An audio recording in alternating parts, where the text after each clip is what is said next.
Assalamualaikum warahmatullahi wabarakatuh. Hello.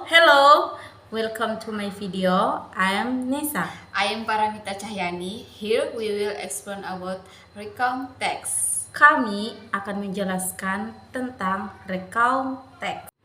Recount text is a type of text in English that tells about a story, action, or activity. Usually, recount text tells about someone's experience. The purpose of recount text is to entertain the reader so that there is not conflict in this text. Atau recount text adalah jenis teks dalam bahasa Inggris yang menceritakan tentang suatu cerita tindakan atau kegiatan yang telah terjadi di masa lalu. Contohnya, kita menceritakan kembali pengalaman atau hal-hal yang tidak dapat dilupakan yang terjadi di masa lampau atau yang sudah terjadi di masa lalu. Generic structure of recount text. Struktur recount text. 1. Orientation.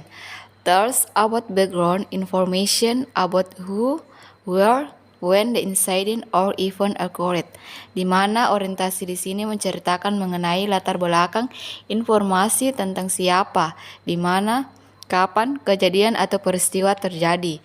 2. Events. Tells a series of events that occur in chronological order. Di mana menceritakan serangkaian peristiwa yang terjadi sesuai urutan kronologis. Yang ketiga, reorientation. It is the conclusion of the story. To close a story, we can give our opinion about the story. Orientasi sini merupakan penutup atau kesimpulan cerita. Untuk menutup suatu cerita, kita bisa memberikan opini kita mengenai cerita tersebut. Adapun jenis-jenis recount text. Yang pertama, personal recount text, di mana personal recount text ini merupakan jenis recount text yang menceritakan pengalaman yang dialami seseorang. Yang kedua, imaginative recount text, merupakan recount text yang menceritakan kembali kejadian di masa lalu, namun itu tidak benar-benar terjadi. Yang ketiga, factual recount text. Factual recount text adalah teks yang menceritakan kejadian yang dialami oleh orang lain namun benar-benar terjadi. Yang keempat, historical recount text, merupakan recount text yang membahas mengenai sejarah, baik itu benda sejarah atau tempat sejarah.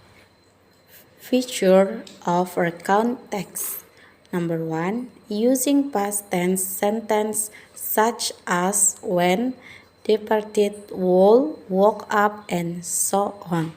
Number 2, using adverb and adverbial phrase to express time, place, and manner, such as last September, Paris Island on the second day, and so on.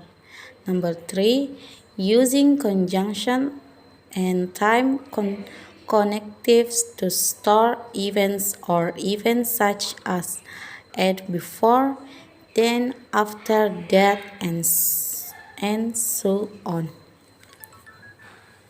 Atau artinya ciri-ciri recount text. Nomor 1, menggunakan kalimat past tense atau lampau seperti when, departed, would, woke up, and lain sebagainya.